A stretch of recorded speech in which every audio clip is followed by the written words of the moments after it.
আসসালামু আলাইকুম। উপন্যাস অবরুদ্ধ নিশীথ, পর্ব 10। লেখনীতে তেজস্মিতা মর্তজা। সন্ধ্যার পর আরও 2বার বমি করেছিল মার্জিয়া।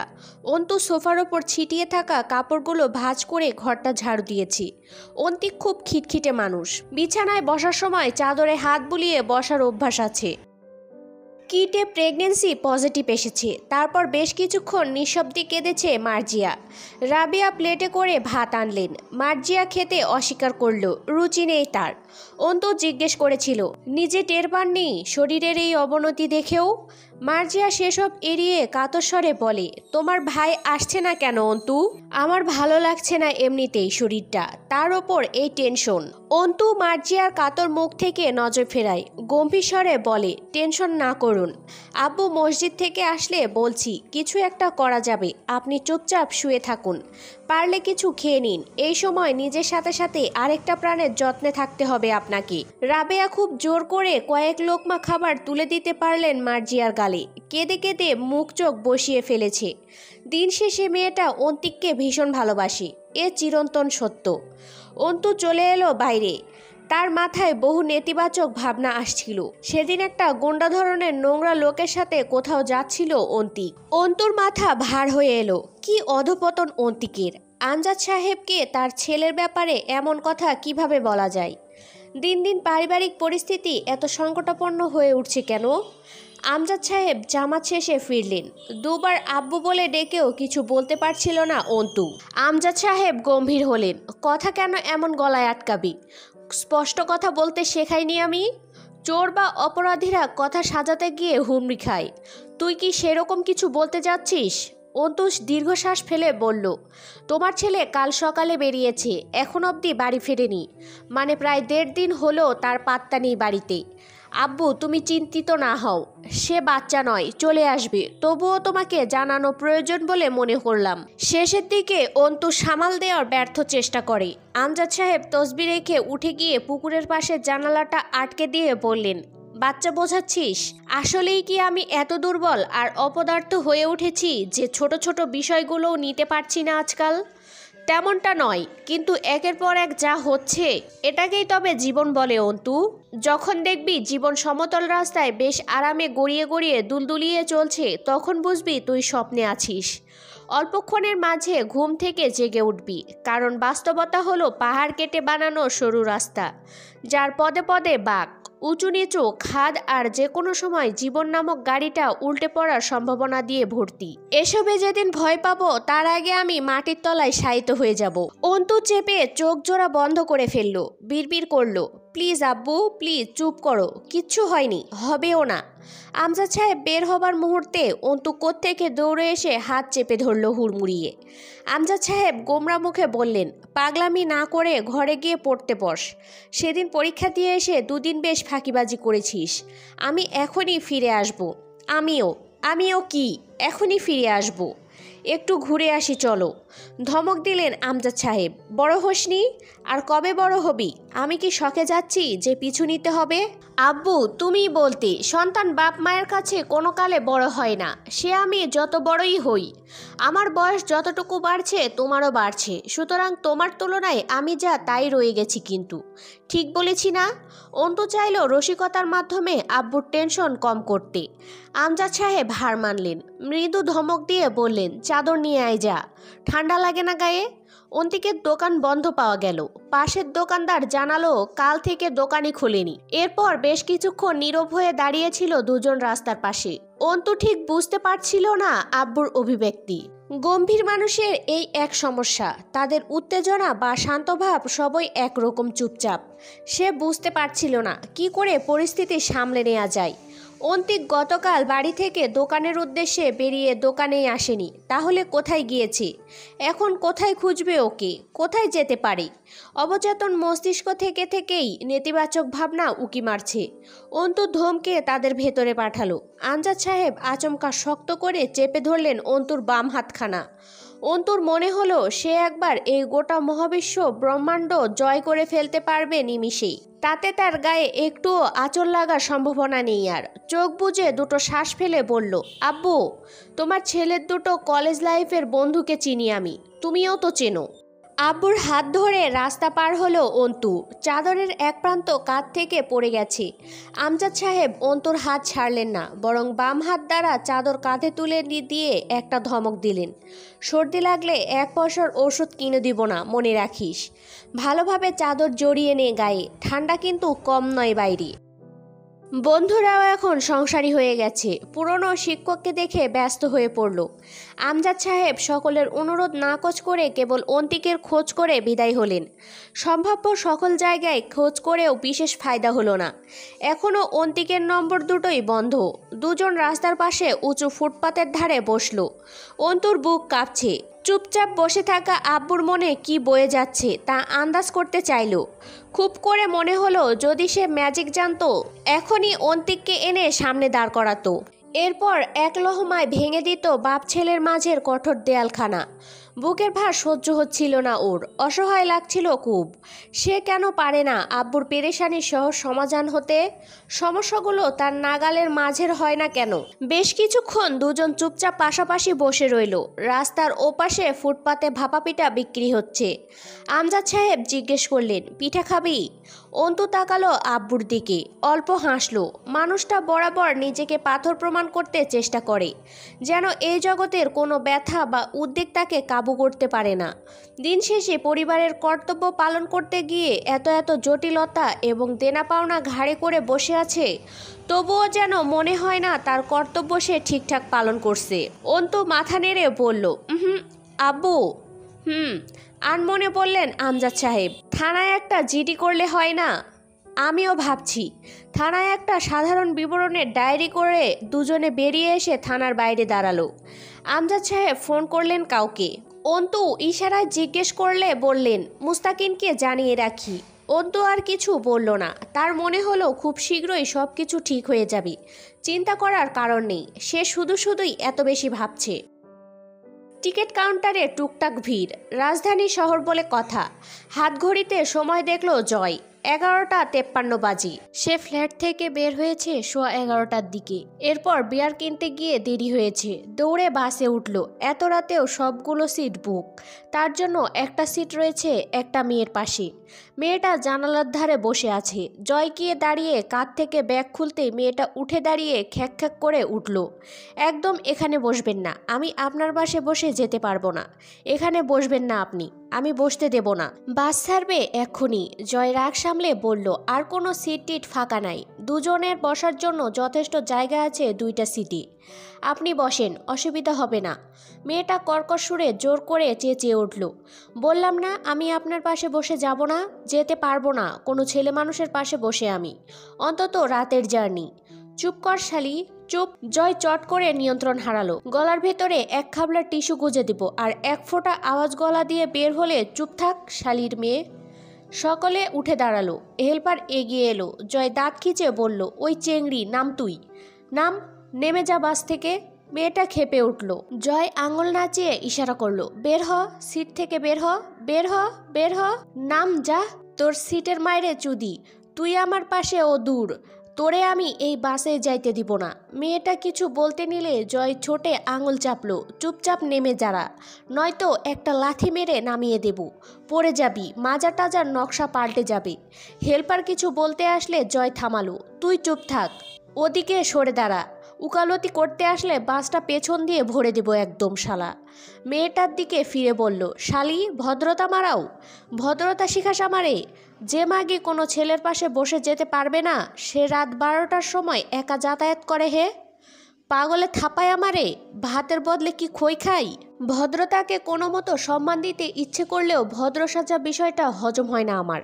তোরে দেখা লাগতেছে না তুই বিপদে পড়ছস কোনো, তার মানে স্বেচ্ছায় রাত দুপুরে একা সফর করবার পারো, আর ছেলে মানুষের পাশে বসতে পারো না? তোর মতো বালডারের লারে কোন শালা? আমারে দেখা কি বাল বেটা মনে হয় যে তোর পাশে বসলেই সুরসুরি উঠে যাবে? সুশীলা নারী তুমি শালি আমার? নাটক তোরে আমি সিনেমা দেখাই, দাঁড়া। পকেট থেকে মানিব্যাগ বের করে বলল, দে টিকিট দে, দে টিকিট দে তোর। জয় টিকিটের দাম মেয়েটার হাতে শক্ত করে গুজে দিয়ে টিকিট কেড়ে নিয়ে সিটে ফিরে এসে বলল। হেল্পার তখনও দাঁড়িয়ে। জয় সিটে গা এলিয়ে দিয়ে চোখ বুজে বলল, আপনার আবার কি সমস্যা? মাথা কাজ না করলে বাসের দরজার সাথে জোরে করে মাথাটা ঠুকে দেন, ক্লিয়ার হয়ে যাবে। 2টা সিটই এখন আমার, এবার গাড়ি ছাড়েন, এমনিই পৌঁছাতে সকাল হবে। হেল্পার ভয়ে বলতে পারল না, গাড়িতে অ্যালকোহল অ্যালাউড না। বাসের লাইট অফ হলে জয় শব্দ করে বিয়ারের ক্যান খুলে তাতে দুটো চুমুক দিয়ে গলা ছেড়ে গান ধরল। ফজরের আজানের সময় বাস দিনাজপুরে প্রবেশ করল। অন্ধকার ভালো করে কাটেনি, তার ওপর ঘন কুয়াশার আচ্ছাদনে এক হাত দূরের পরিবেশ স্পষ্ট দৃষ্টিগোচর হবার জো নেই। জয়ের শরীরে শীত নেই, কনকনে শীতেও দরকার পড়লে ডাবল ব্ল্যাঙ্কেট গায়ে দিয়ে ফ্যান চালিয়ে ঘুমায়। ফ্যানের শব্দ না কানে এলে ঘুম ভালো হয় না। পুরো ক্যানে কোনো মতে নেশা হয়, এখন বেশ খানিকটা তরল বাকি ক্যানে। মাথা ঝিমঝিম টের পাচ্ছে, নেশা পুরো না হলে কঠিন হ্যাংওভার চড়ে। হাঁটতে গিয়ে পা টলছে। নিচের তলার পুরোটা জুড়েই হামজা স্টিল ওয়ার্কশপ। সেটা পেরিয়ে দোতলার সিঁড়ি ভেঙে দরজায় ঠোকা দিল। কলিং বেল চাপার আগে যেন হুট করে দরজাটা খুলে যায়। জয় চমকে গিয়ে আবার সামলালো নিজেকে। তরু দাঁড়িয়ে আছে দরজা খুলে। ভেতরে ঢুকে কাঁধের ব্যাগ নামিয়ে জিজ্ঞেস করলো, ঘুমাসনি তুই? জবাব দিল না তরু। জয় জানে সারা রাত এভাবেই বসার ঘরে দরজার কাছে বসেছিল তরু। জয় জেলার বাইরে গেলে যেদিন ফেরার কথা থাকে দরজার কাছে থাকে, জয় আসলে যাতে দরজা খুলতে দেরি না হয়ে যায়। জয় বলল, খাবার কি আছে রে? ক্ষুধা লাগছে, ভাত দে। তার আগে একটু গরম কালা কফি দে, গা গুলায়ে আসতেছে, আবার খিদাও লাগতেছে। তরু ঠোঁট উল্টালো, ছোট মাছ রান্না আছে। জয় দাঁত খিচে আবার চুপ করলো। জুতোটা খুলে পা ঝেড়ে উড়িয়ে দিয়ে বলল, বাঙালি জাতিরা যেরকম বালের জাত, খাওয়া দাওয়াও বালমার্কা। ওই জিনিস খাই আমি? তাহলে ডিম ভেজে দেই। নর্মাল ফ্রিজে অল্প একটু মাংস রান্না আছে, গরম করে দেই ওটা। সকালে ভালো খাবার দেব, এখন এটুকু দিয়ে চালান। কমন বাথরুমে ঢুকলো জয়, পা ফসকে যেতে চাইলে একবার। তরু খেকিয়ে উঠল, এসব কচু না গিললে কি খুব অসুবিধা হয়? ধরবো আমি? না তো, মাতাল হই নাই আমি, একদম ফিট আছি। তুই তাড়াতাড়ি কফি বানা, তার আগে আমার গামছা দিয়ে যা। এটা গোসল করার সময় হলো? আজে বাজে জিনিস গিলবেন আর বেখাপ্পার সময়ে গোসল করে সর্দি বাঁধাবেন। জয় মাতালের মতো নাটকীয়ভাবে কাঁধ দুলিয়ে হাসল। সভ্য হয়ে নিয়ম মেনে কোন শালা বড়লোক হইছে? আমি এত অসভ্য হয়েও বড়লোক। কফি পড়ে রইল ওভাবেই। জয় গোসল করে বেরিয়ে সোজা এসে খাবার টেবিলে বসলো। এই পৌষের শীতে ভোর 5টার দিকে গোসল করে কেউ এত নির্লিপ্ত থাকতে পারে? তরু নাক কুচকালো। খাবার দিয়ে চলে যাবার সময় জয় ডাকলো, চেয়ারে বস। আপনি খান, আমি ঘুমাবো। জয় শুনল না, বলল, তুই তো রাতে খাসনি। তরু থম্মত খায়। খাইনি মানে? বাংলা কথা বুঝিস না? আমি আসলে খাবি, তাই খাসনি। পুরোপুরি নিশ্চিত জয়। তরু লজ্জা পেল। আপনি খান। জয় মৃদু ধমক দিল, তুই না বললেও খাবো আমি। বসে পড়, প্লেটে খাবার নেই, একা একা খাইতে ভাল লাগে না আমার। খেতে খেতে একবার তাকালো জয় তরুর দিকে। নির্দ্বিধায় সুন্দরী মায়াবতী উপাধি পাওয়ার যোগ্য তরু। আজ এই নির্লিপ্ত রাতের শেষে জয়ের ক্লান্ত আধমাতাল চোখে আরও সুন্দর দেখতে লাগছে। তার যত্নের কেউ নেই কোথাও তরু ছাড়া। হুট করেই চোখে ধরে গেল জয়ের। সে চোখ নামালে তরু তাকালো। ভেজা চুল, পরনে সাদা লুঙ্গি, ঘাড়ে গামছা, মাথা নিচু করে খাচ্ছে আর পা দোলাচ্ছে জয়। তরুর দেখার মাঝেই হুট করে বলল জয়, এভাবে তাকায়ে থাকিস না, তোর নজরের প্রেমে টেমে পড়ে গেলে শেষে জাত যাবে। তরু হেসে ফেলল, মাথা নুইয়ে নিল। জয় দেখল স্নিগ্ধ হাসি তরুর। মেয়েটা চঞ্চল, তবে তার সামনে আসলে খুব গুছিয়ে নেয় নিজেকে। একজন কর্তব্যপরায়ণ নারী হয়ে ওঠে। শেষ রাতে তাদের এই নৈশভোজের অভ্যাস খুব পুরনো। তরু হাসি সামলে বলল, প্রেমে পড়ার হলে কবে পড়তেন? একটু থেমে আবার বলল, আপনার আসলেই ভালোবাসা আসেনি কোনোদিন আমার প্রতি? জয় বাচ্চাদের মতো মাথা নাড়ল। ভালোবাসার জিনিসটা আমার সিস্টেমের বাইরে, ওসব বুঝি না আমি। তোর ওপর কোনোদিন ভালোবাসা আসেনি, তবে মায়া আছে একটা। তরু ভ্রু কুচকায়, অবাক হয়। মায়া? তা কেন? সে আশা করেনি জয়ের মুখে এমন কথা শোনার। সেবা যত্ন করিস তার ভাড়া। রসিক হাসি হাসে জয়। তরু স্মিত হাসে, চোখ ফেরাই না। খানিক পর জয় আনমনে বলে, কারণ আমারে কেউ কোনোদিন নিঃস্বার্থ ভালোবাসে নাই, ভালোই বাসে নাই। আমার মনে হয় তুই একমাত্র একটা পাগল, যে আমাকে বিনা স্বার্থে কোনো উদ্দেশ্য ছাড়া মনোযোগ ও ভালোবাসা দিয়েছিস। চালাক হ তরু, প্রতিরোধ গড়ে তোল আমার বিরুদ্ধে। বিদ্রোহ কর, বিদ্রোহ। জয়দের ভালোবাসতে নেই। তরু চমকে উঠল। খালা, খালু আপনাকে? জয় হেসে ফেলল কেমন করে যেন। অর্ধেকটা খাবার ভর্তি প্লেটের মাঝে পানি ঢেলে হাত ধুয়ে ফেলে চেয়ারে হেলান দিয়ে বসে বলল, আমি বিশাল বড় লোকের চ্যাংড়া। কথাটা বলেই চোখ মারল জয়। বাপের মস্ত সম্পত্তির একমাত্র মালিক আমি। এমনিতেও আমি বেশি দিন দুনিয়ায় থাকবো না, তাতে আমার পর সব কিছু অটোমেটিক্যালি আমার পালনকারীদের হয়ে যাবে। যেটাকে তুই তাদের ভালোবাসা বলতে চাইছিস, সেই তথাকথিত যত্ন আমি রাস্তার কারো কাছেও পেতাম। আমার নামে আমার ধোঁকাবাজ বাপ মা মোটা টাকার গুদাম রেখে গেছে। তরু অবাক হয়ে বলল, কিন্তু হামজা ভাই? জয়ের হাসিটা এবার রহস্যজনক দেখতে লাগলো। ঘাড়ে হাতের তালু ঘষে বলল, ভালোবাসা আর প্রশ্রয়ের মাঝে পার্থক্য তুই বুঝিস না? না, আমিও বুঝতাম না। মাঝখানে একটু থেমে দুবার মাথা ঝাঁকি দিল জোরে করে। ঝিমঝিম করছে মাথাটা। সামলে বলল, ভালোবাসায় প্রশ্রয় কম থাকে, খুব কম। যেখানে কঠোর শাসন থাকে, আবার ক্ষেত্রবিশেষ প্রবল ছাড়। রাস্তার অপরিচিতকে ধরে তুই শাসন করতে যাবি না। যার ওপর টান লাগে মায়ার টান, যেইটারে তোরা ভালোবাসা বলিস, তারে মানুষ শাসন করে। আমারে কেউ কোনোদিন শাসন করে নাই। তরু খেপে উঠল নিজের অজান্তেই। জয় কখনোই নিজেকে নিয়ে বলে না, কোনোভাবেই না। জয়ের উদ্ভট হাসির সাথে এমন সব কথাগুলো খুব বিচ্ছে। আমি যখন একের পর এক সিগারেট ফুঁকে যাই, হামজা ভাই কোনোদিন ধমক দিয়ে বলে নাই, সিগারেট ফেল, আর কোনোদিন ছুবি না। ক্লাস 8-এ প্রথমবার সিগারেট ঠোঁটে রেখে আগুন জ্বালাইছি, তখন গলা জ্বলতো খুব। একবার ধোয়া গেলার সময় গলা দিয়ে পুড়তে পুড়তে যেত নিকোটিন। কেউ সেদিন চটাং করে একটা থাপ্পড় মেরে কেড়ে নেয় নাই সিগারেটটা। গলা পুড়েছে, আমি ধোয়া টেনে গেছি। একসময় সয়ে গেল, আর ছাড়তে পারলাম না। হামজা ভাই জানলো, কিন্তু কিছু বলল না। কলেজে ওঠার পর দেখতাম বন্ধুরা ইচ্ছেমতো চুল কাটতে পারে না, বাপ নাকি মারবে। আমি যেমন খুশি, যেভাবে খুশি, যা খুশি করে বেড়াতাম। সবাই আমায় এজন্য লিডার মানতে শুরু করলো। আমি ওদের কাছে স্বাধীন চেতা ভাবের গুরু হয়ে উঠলাম। তখন মনে হতো, শালার আমারই তো জীবন, আর কি লাগে। সবগুলো শালা দুর্ভাগা, কি জীবন ওদের, ইচ্ছে মতো কিছু করতে পারে না, বাপের গোলাম সবগুলো, সবগুলো খবিস। টেবিলে ঝুঁকে পড়ে ঘাড় মোচড়ালো এদিক ওদিক। পরপর চোখের পাতা ঝাপটালো কয়েকবার। চোখ বুজে হাসলো আবার। পরে বুঝলাম, ওদের মতো দুর্ভাগা আমি চাইলেও হইতে পারবো না। ওরা দুর্ভাগা কারণ ওদের বাপ মা আছে। চুল কেটে বাড়ি গেলে বাপ মারে, মা গালি দেয়। সিগারেট টানলে বাপ জানলে খবর খারাপ হবে। আমার এসব হওয়ার চান্স নাই, কারণ আমার তো বাপ মা নাই। কে মারবে, কে গালি দিবে? আমাকে শাসন করার তো কেউ নাই। আমিই সিকান্দার, আমিই বাচ্চা। টেবিলের এক কোণে কফির মগ রাখা ছিল।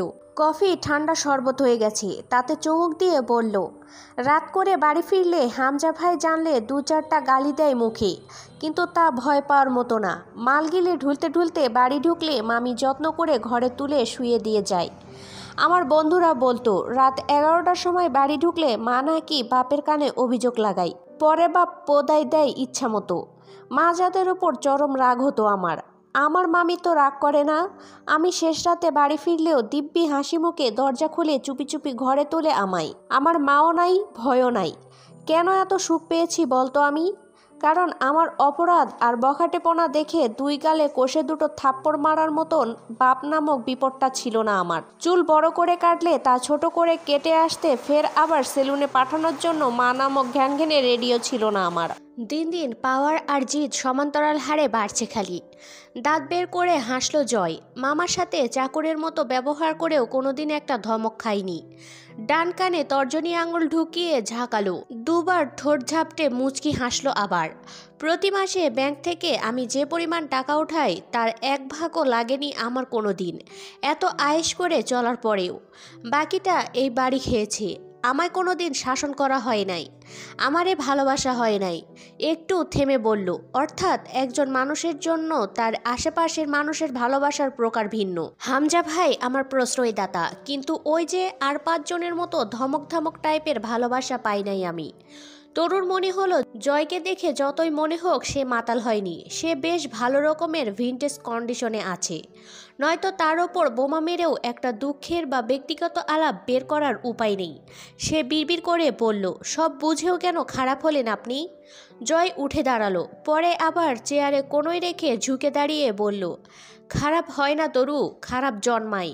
তরু প্রতিবাদ করল, উল্টো বললেন, খারাপ হয়ে কেউ জন্মায় না, পরে জীবনের ধারায় তারা খারাপ হয়। মাতালের মতো মাথা দোলায় জয়। ওহ, ভুল বলেছি, তাইলে হবে হয়তো, কিন্তু আমার খারাপ হবার পেছনে কোনো কারণ নাই। আমি খারাপ, তাই আমি খারাপ, কারণ আমি খারাপ। মাথা ঝুঁকিয়ে খানিক চুপ থেকে আবার অন্য স্বরে বলল, যখন খারাপ হয়েছি তখন বুঝি নাই, আমায় কেউ ভালো হতে বলে নাই, অথবা খারাপ হওয়া থেকে আটকায়নি। তা বুঝলাম তো এই তো সেদিন। মানুষ 18 বছরে ম্যাচিউর হয়, আমি 25-এর কোঠা পেরিয়েও ঠিকমতো কিছুই বুঝিনি। যা বুঝেছি তা বোঝা ঠিক হয়নি। হঠাৎ জিজ্ঞেস করলো তরু, আপনি বিয়ে করবেন না? জয় ভাবুক হবার নাটক করলে তোকে করতাম, যত্ন তো কম করিস না আমার। কিন্তু বাইরের ঠালায় স্বাদ চেখে বেড়ানো পাবলিক আমি, শুধু শুধু কাউকে ঘরে তুলবো ঘর পাহারা দিতে? তাছাড়া ভালো না বেশে বিয়ে করা ঠিক না। আমি কারো প্রেমে পড়ি নাই কোনোদিন। তুই মায়ায় বাঁচছিস, কিন্তু আমি জানি ওটারে ভালোবাসা বলে না। তোর যত্ন মনোযোগ আমার ওপর অপরিহার্য তরু, তুই ছাড়া দিন চলে না। কিন্তু কেন যে তোকেও ভালোবাসতে পারলাম না? ভালোবাসলে সত্যি বিয়ে করে বাড়ি নিয়ে যেতাম। শালা, আমার আর উন্নতি হবে না রে। তরুর চোখ দুটো সজল হয়ে উঠেছে, ভাঙা কণ্ঠে ক্ষোভের সাথে বলল, মায়া কেন লাগে? দয়া হয় আমার ওপর, তাই না? ওহো, দয়া না, মায়া। মায়া কেন আছে? জয় এবার প্যাচ প্যাচে হাসলো। আমিও অনাথ, তুই বাপ মা থেকেও অনাথ, চোরে চোরে খালাতো ভাই। আকাশ পুরোপুরি আলোকিত প্রায়। জয় রুমে যেতে যেতে বলল, খাওয়া শেষ করে একবার রুমে আয়। তরু জয়ের রুমে ঢুকলো মিনিট 5 পরে। জয় জানালার ধারে দাঁড়িয়ে সিগারেটে টান দিচ্ছিল। বোঝার উপায় নেই জয়কে, মাতাল নাকি স্বাভাবিক, কিছুই বোঝা যাচ্ছিল না। তরুর উপস্থিতি টের পেয়ে বিছানার উপর থেকে একটা ব্যাগ তুলে তরুর দিকে এগিয়ে দিল। এবার চুপচাপ আমার রুম থেকে বের হয়ে যাবি, উইদাউট অ্যানি প্যান। তরু দেখল ভেতরে একটা নীল শাড়ি, ডুকরে কান্না পেলল। মাঝে মধ্যে এত নিষ্ঠুর আর রহস্যজনক লাগে জয়কে। কি বলে কি করে বোঝার উপায় থাকে না। জয় বারবার জিজ্ঞেস করে, কেন তরু ভালোবাসে জয়কে? তরু জানে না তা ভালোবাসা কিনা, তবে জয়ের কথায় আজ সে নিজের অনুভূতির নতুন নাম পেয়েছে, মায়া। হ্যাঁ, মায়াই বটে, নয়তো কি। ছেলেটার জন্য অসীম মায়া লাগে তরুর। তরু জানে জয় নোংরা, আবার সে এটাও মানে সে নিজেও নোংরা, তাই জয়ের প্রতি এই মায়া। হোক সে নোংরাই, তবে এখন যেমন মন চাইছে শক্ত এই বুকে উত্তাল ঢেউয়ের মতো আছড়ে পড়ছে, অথচ অনুমতি নেই প্রকৃতির, সাই নেই উদ্দীপনাবাহী সংবেদনশীল কাঠামোর। শুক্রবারের সকাল, রাতে জিডি করে আসা হয়েছে, কিন্তু কোনো খবর নেই। তবু কেন যেন অন্তু আশাহত হতে পারছিল না। তার মনে হচ্ছিল সব ঠিক হবে, কিছুই হয়নি। আমজাদ সাহেব বাজারে গেলেন, তখন সকাল 10টা। অন্তু বসে পড়ছিল শীতের সকালে তপ্তহীন রোদে। যাওয়ার সময় আমজাদ সাহেব অন্তুর পাশে বসে ছোট্ট একটা লিস্ট তৈরি করে নিয়েছিলেন। রাবেয়া রসুন পেঁয়াজ কেটে রাখলেন সেই রোদেই। মার্জিয়াকে আর ডাকা হয়নি। সারা রাত নিশ্চয় না ঘুমিয়ে সকালের দিকে ঘুমিয়েছে এই শরীরে।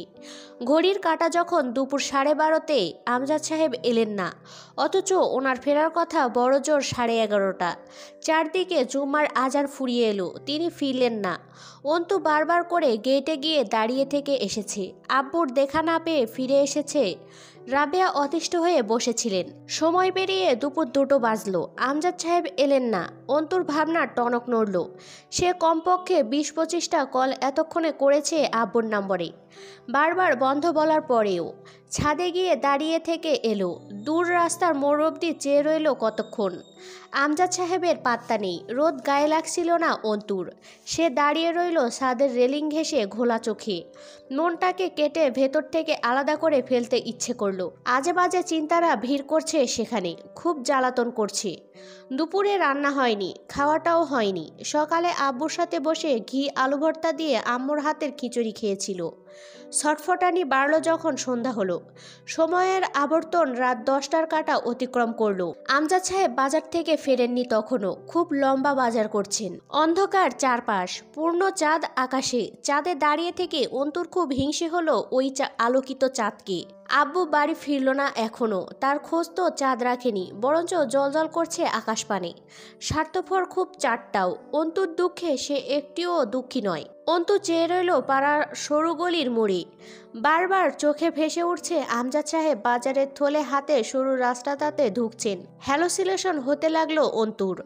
আমজাদ সাহেব ক্লান্ত হয়ে বাড়ি ফিরে বাজারের ব্যাগ অন্তুর হাতে ধরিয়ে গম্ভীর স্বরে বলছেন, আরে একটা জরুরি কাজ পড়ে গেছিল। আমি কি বাচ্চা ছেলে, এত চিন্তা করতে হবে কেন তোর? ফোনে চার্জ ছিল না, বন্ধ হয়ে আছে। বাড়িতে শুধু 3 জন মেয়ে মানুষ। রাত 12টার দিকে রাবেয়া চেঁচামেচিতে ছাদ থেকে নেমে এসেছিল অন্তু। বাড়ির মেন দরজায় আটকাতে গিয়ে আরও কতক্ষণ দাঁড়িয়েছিল আব্বুর অপেক্ষায়। আব্বু আসলোই না। জানালার ধারে বই নিয়ে বসে জানালাটা খুলে দিয়েছিল। রাবেয়া ঘরে এসে আরেক দফা অসন্তোষ প্রকাশ করছেন জানালা খোলা নিয়ে।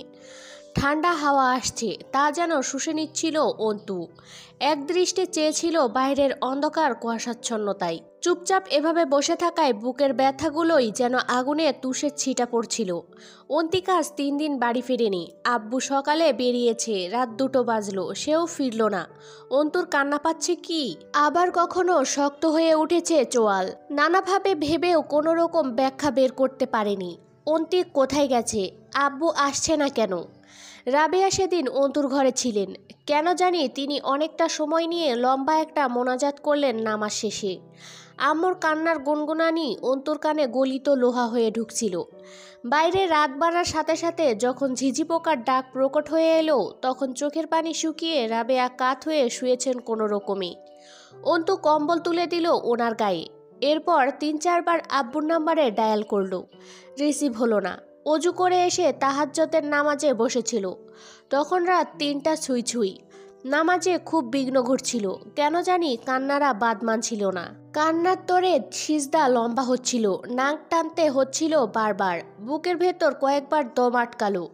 এসবের কারণ স্পষ্ট নয় অন্তুর কাছে, তবে বুকে তুমুল ঝড় উঠেছে। কঠোর আশঙ্কারা নেচে নেচে কিসব অলক্ষণে কথাবার্তা বলতে চাইছে। জয় এসেছে তা হামজা জানতে পারল সকাল 10টার দিকে।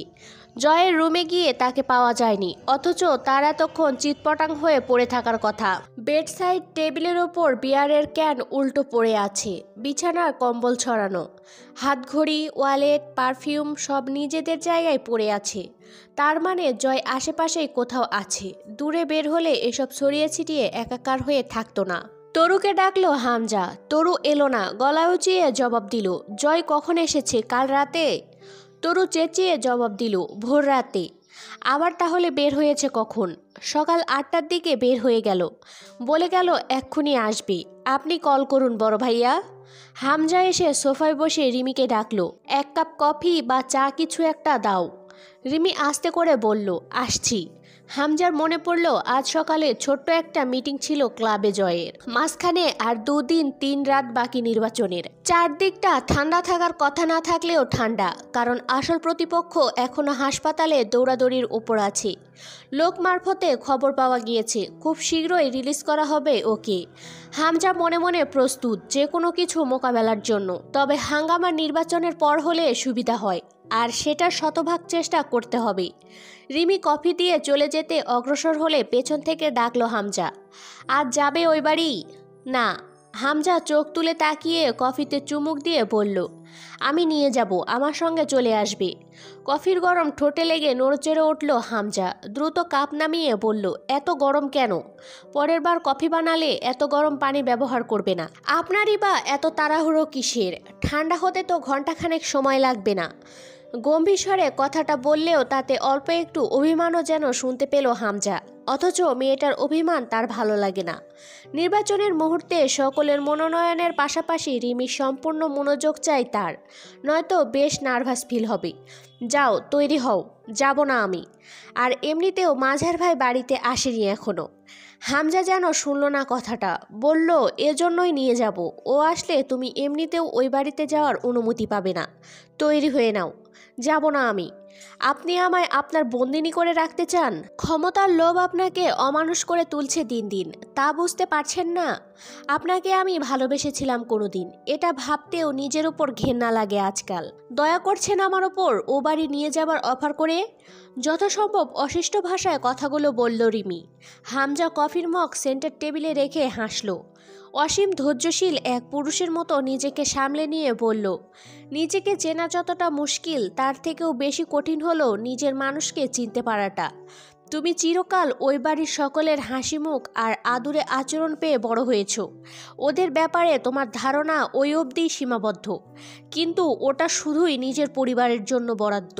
যেমন আমি এই বাড়ির জন্য এক হামজা, গেট পেরিয়ে রাস্তায় পা রাখলে আরেকটা কেউ। মাঝার আমার কাছে এত এত ছাড় পেয়েও বহুত কিছু করেছে এতদিনে। এবার তাহলে ভাবো এবার সুস্থ হয়ে কি করতে পারে।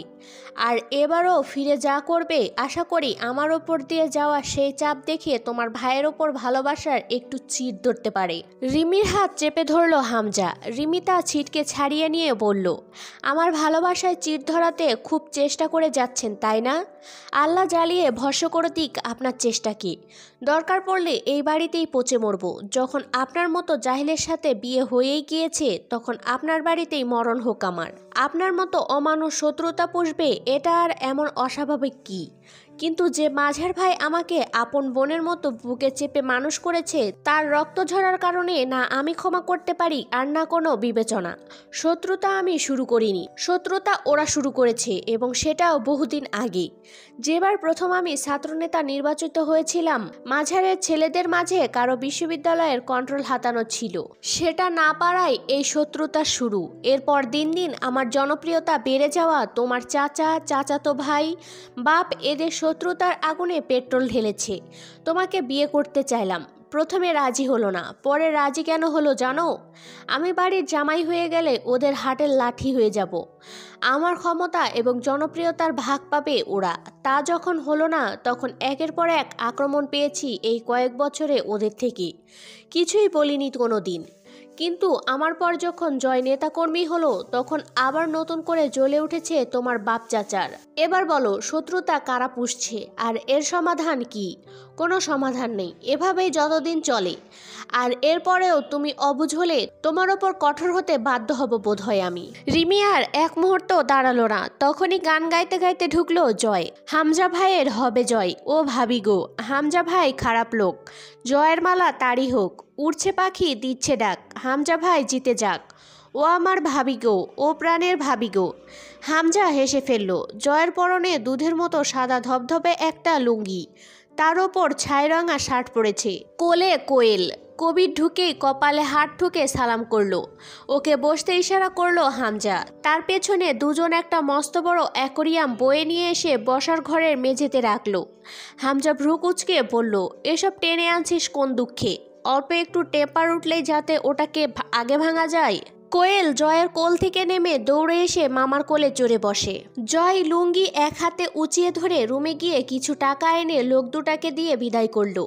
হামজার পাশে বসে কোয়েলকে বলল, যা এবার তোর মাকে ডেকে আন, তোর মার কাদার পানির চোটে সবগুলো বালিশের তুলা পচে গেছে। তুলি কোথা থেকে দৌড়ে এসে কোয়েলকে কোলে তুলে নিয়ে এ গালে ও গালে চুমু খেতে লাগলো। এক পর্যায়ে কেঁদে ফেললো। হুট করে কিছু মনে হতেই কোয়েলকে নামিয়ে জয়কে জিজ্ঞেস করলো, কি করেছিস ওই বাড়ি গিয়ে? মেরেছিস সীমান্তকে, তারপর এনেছিস কোয়েলকে? জয় বিরক্ত হয়ে বলল, মহিলা মানুষ কোনোদিন ভালো হবে না। তোকে মেরে মুখের নকশা বদলে বাপের বাড়ি পাঠিয়েছে, তারপর মেয়েটাকে রেখে দিয়েছিল জোর করে, তারপরেও কলজে ফাটতেছে স্বামীর জন্য।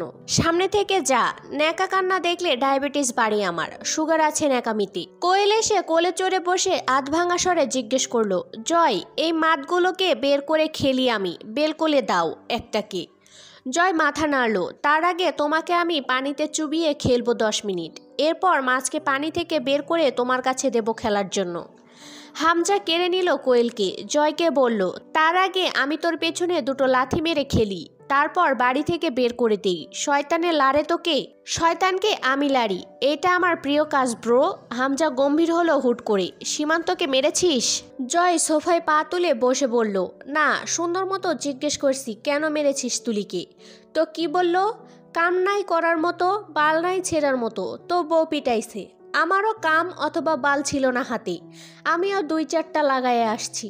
পরে বাপের মার খাওয়া দেখে এই কোয়েলের ডিম কাদা ধরলো, তারে নিয়ে যাইয়া অ্যাকোরিয়াম কিনে দিয়ে শান্ত করছি। মিছিল হয়েছে সকালে? ঝামেলা হয়েছে কোনো? না, শুনলাম মাঝার শালার পায়ে নাকি খাঁটি স্টেনলেস স্টিল ঢুকাইছে। ওই শালা দিনাজপুর ব্যাক না করা অবধি বিশেষ ঝামেলা হবার কথা না। পেছনে যতই বদনাম পাবলিক করুক, জয়ের নামে ডরাই তো সবাই। এইটুকুই যথেষ্ট। মাঝার আসবে নির্বাচনের আগের দিন, রিলিজ করবে কাইল টাইল মনে হয়। রিমি এসে জয়ের পাশে বসলো, তার হাতে খাবারের প্লেট। খাবার তুলে জয়ের মুখের সামনে ধরে বলল, খাননি সকালে? সেহরির সময় খাইছিলাম, আসলেই চরম খিদা লাগছে। দূর, ওই মাছ দিয়েন না, ডিমের টুকরোটুকু দেন। রিমি কপাল জড়িয়ে বলল, আপনার এত আহ্লাদ আসে কোত্থেকে? জয় নির্লজ্জের মতো হাসলো। দয়ালের কাছ থেকে সরাসরি সাপ্লাই হয় আমার কাছে। হামজা ট্রাউজারের পকেট থেকে ফোন বের করলো। রিমি এক আজব চরিত্রের মেয়ে, সব কিছুকে ছাপিয়ে তার জিদ। যে জয়ের ওপর তার অসীম ঘৃণা, আজ তার সাথে মিছিমিছি মিল বজায় রাখছে হামজাকে জ্বালাতে। জয় রিমির নাটক বুঝেও কোনো প্রতিক্রিয়া দেখাবে না, বরং হে হে করে হাসবে। এটা তার চরিত্রের অন্যতম বৈশিষ্ট্য। জয় খাবার চিবোচ্ছিল। হামজা বলল, ভোট কেন্দ্রগুলোতে এক্সট্রা নিরাপত্তার জন্য কিছু পলাশ ভাইয়ের লোকের দরকার পড়বে। আমি চাচ্ছি না অন্তত সেদিন কোনো তামাশা হোক, বদনাম সহ ভোট লাগবে না আমার। হামজা পাটোয়ারি নিখিল ভোটে মানুষের মনোনয়ে জিতেছি, এই রব যেন লোকের মুখে মুখে থাকে। দুপুরের পর পলাশ ভাই ডেকেছে তোকে, তেরামি না করে গিয়ে দেখা করে আসিস। তার হেরফের হলে কিন্তু অবস্থা খারাপ হবে তোর। জয় উঠে অ্যাকোরিয়ামের সামনে গিয়ে দাঁড়িয়ে খুব মনোযোগ দিয়ে মাছগুলোকে পর্যবেক্ষণ করলো। আঙুল দিয়ে কাচের ওপর খুঁচিয়ে বেশ জ্বালালো মাছগুলোকে। ভেতরে একটা গোল্ডফিশ, দুটো অ্যাঞ্জেল ফিশ আর এক জোড়া কালশিটে রঙের অস্কার ফিশ এনেছে। গোল্ডফিশ সে একটা কিনেছে কেন সেই ভালো জানে। বহুবার ছোট বড় বহু ধরনের অ্যাকোরিয়াম কিনেছে, আবার রাগের সময় ওগুলোকে আগে ভাঙে। কবুতর, মাছ, খরগোশ, যে কোনো একটা কিছু পোষা প্রাণী হিসেবে থাকে সবসময় তার সংগ্রহে।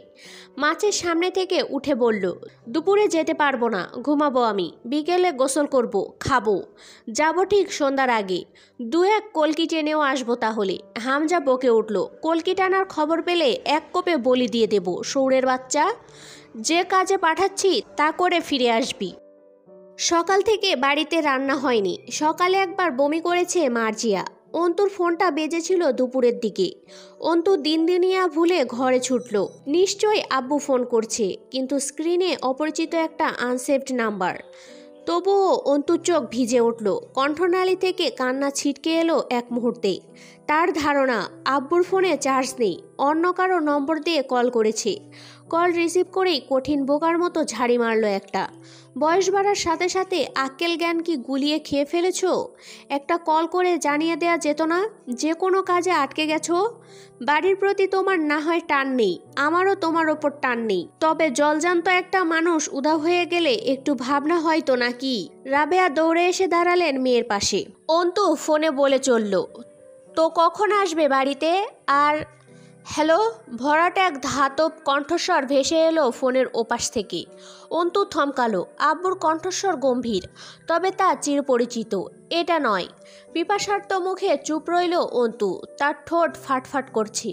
বেশি প্যাচাল না পেরে যে ঠিকানা বলছি সেখানে চলে আসিস।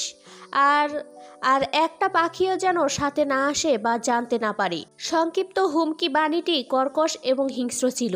কল কেটে গেল। সাথে সাথে একটা মেসেজ এলো, সেখানে একটা ঠিকানা লেখা, কাহারোল থানার নয়াবাদ মসজিদ।